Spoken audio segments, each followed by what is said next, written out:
옛날 옛적 청주의 용암동이라는 작은 마을에는 농사와 어업으로 생계를 이어가는 사람들이 모여 살고 있었다. 이 마을은 비옥한 땅과 맑은 물 덕분에 주민들이 풍요롭게 살 수 있는 곳이었지만 그만큼 외부의 침입도 잦았다. 마을 사람들은 이러한 위기마다 그들만이 독특한 신앙을 통해 어려움을 극복했다. 그리고 그 중심에는 용에 대한 신앙이 자리 잡고 있었다. 전설에 따르면 용암동 근처 산꼭대기에는 거대한 바위가 자리하고 있었다.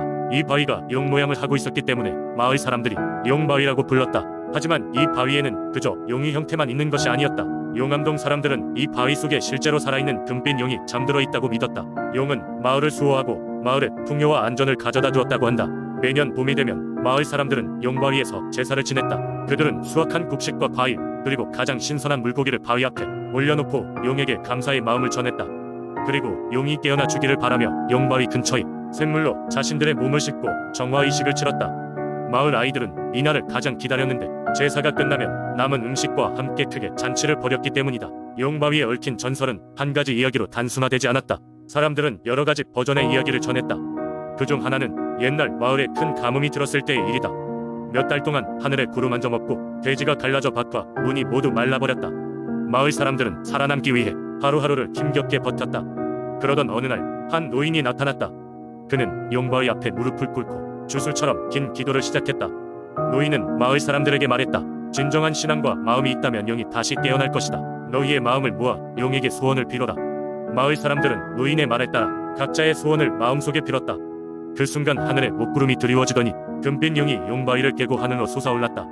용은 거대한 몸을 비틀며 하늘을 휘감았고 그로부터 얼마 지나지 않아 굵은 비가 쏟아져 내렸다. 대지가 다시 초록으로 물들고 마을 사람들은 용에게 경애와 감사를 드렸다. 이후로도 용암동 주민들의 신앙은 계속되었다. 용바위는 단순한 바위가 아니라 마을의 상징이 되었고 외지에서 이 마을을 찾는 사람들도 늘어났다.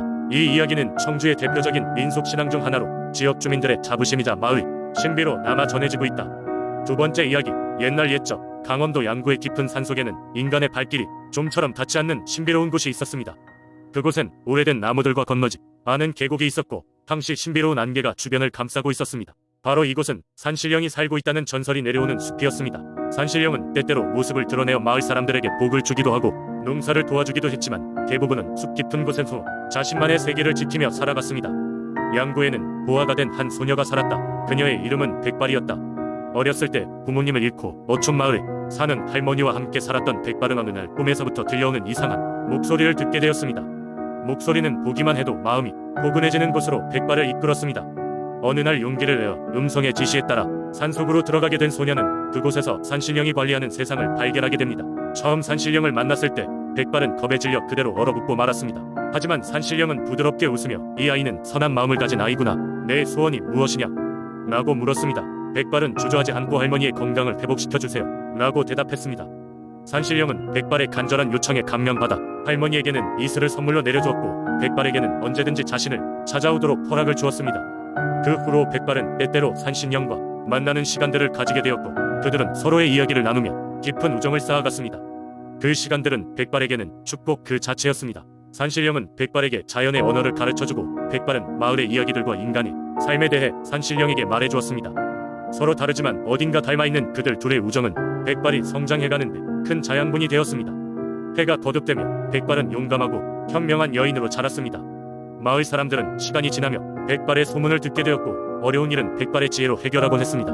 어느덧 세월이 흘러 백발이 할머니가 돌아가셨을 때 백발은 눈물을 머금고 산신령을 찾아갔습니다. 그녀는 산신령에게 진심으로 감사하다는 말을 전하며 할머니를 위해 산신령이 해준 모든 것을 잊지 않겠다고 맹세했습니다. 그러던 어느 날 마을에 큰 재앙이 닥쳤습니다. 마을의 농작물들이 바이러스에 감염되어 모두 말라가고 있었고 흉년이 눈앞에 닥쳐오고 있었습니다. 백발은 다시 한번 산신령을 찾아가 도움을 청했습니다. 산신령은 크게 숨을 고르더니 마을을 위해 비를 내리게 할 수 있도록 백발에게 특별한 부탁을 하였습니다. 백발은 두말없이 산신령의 부탁을 받아들였고 밤낮을 가리지 않고 산속을 누비며 작업에 임했습니다. 마침내 비가 내리기 시작했고 마을의 들판은 다시 생명을 되찾았습니다. 마을 사람들은 백발의 고마움을 저버리지 않으며 다시는 신비로운 숲을 훼손하지 않겠다고 맹세했습니다. 백발은 산신령에게 찾아가 한없이 고마워하였고 산신령은 항상 그곳에 있을 것이라는 말을 남겼습니다. 백발의 생애는 그렇게 흘러갔지만 그녀의 용기와 산신령과의 우정 이야기는 계속해서 양구마을에 전해지며 사람들에게 희망과 교훈의 이야기를 전하고 있습니다. 백발은 결국 마을의 지혜로운 지도자가 되어 마을을 이끌었고 산신령과의 우정은 영원히 이어졌습니다. 세 번째 이야기. 옛날 옛적 예산의 깊은 산속에 검은 사자 한 마리가 살고 있었습니다. 이 사자는 보통 사자와는 달랐습니다. 그의 털은 밤처럼 검었고 그의 눈은 은빛으로 빛났습니다. 마을 사람들은 그를 어둠의 수호자라 부르며 두려워하면서도 동시에 그를 신성하게 여겼습니다. 전설에 따르면 이 검은 사자는 한때 인간이었습니다.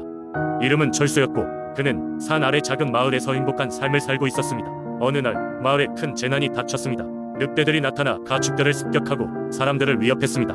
지혜롭고 용감했던 철수는 마을을 구하기 위해 산신령에게 도움을 요청했습니다. 산신령은 철수의 진심과 용기를 인정하였지만 그에게 묻습니다.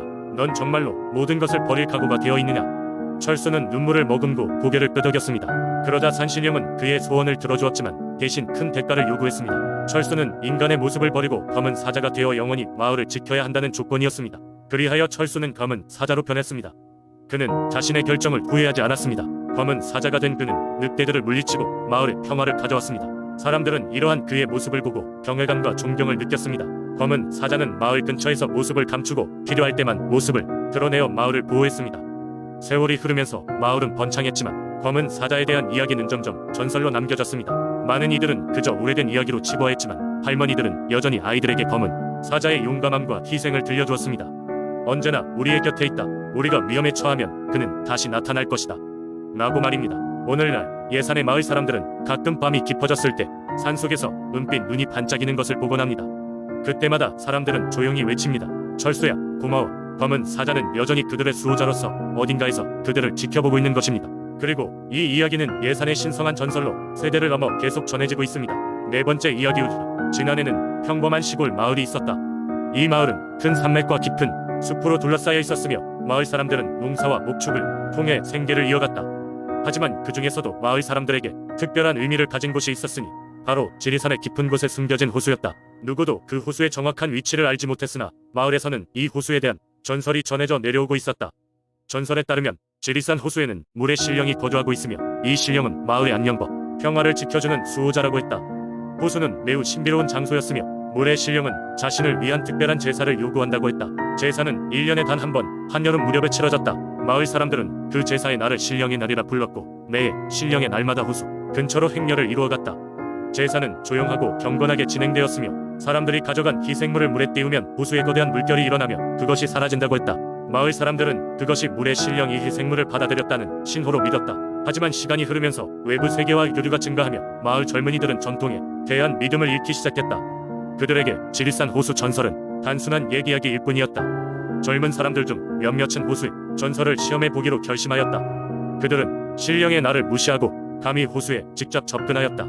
그들이 호수에 도착하자마자 벼랑간 하늘이 어두워지며 거대한 폭풍이 들이닥쳤다. 강한 바람과 요란한 천둥이 산을 울렸고 그들은 두려움에 떨며 급히 도망쳤다. 마을에 돌아온 이들은 마을 원로들에게 이 일을 전했고 마을 원로들은 이 사건이 물의 신령이 분노한 결과라 판단했다. 그들은 서둘러 의식을 준비하여 신령에게 용서를 구했다. 이후로 마을 사람들은 더 이상 전설을 의심하지 않았고 매해 신령의 날에 더욱 경건한 마음으로 제사를 지냈다. 전설은 마을 사람들에게 단순한 신앙이 아닌 공동체의 결속을 다지는 중요한 문화로 자리 잡았다. 전설은 마을 사람들에게 경고와 교훈의 역할을 했고 마을 사람들은 이 전설을 다음 세대에게도 계속해서 전해주었다. 이렇게 지난해 지리산 호수 전설은 지금까지도 마을의 중요한 자산으로 사람들에게 자연과 조화롭게 사는 것이 얼마나 중요한지 깨우쳐주고 있었다.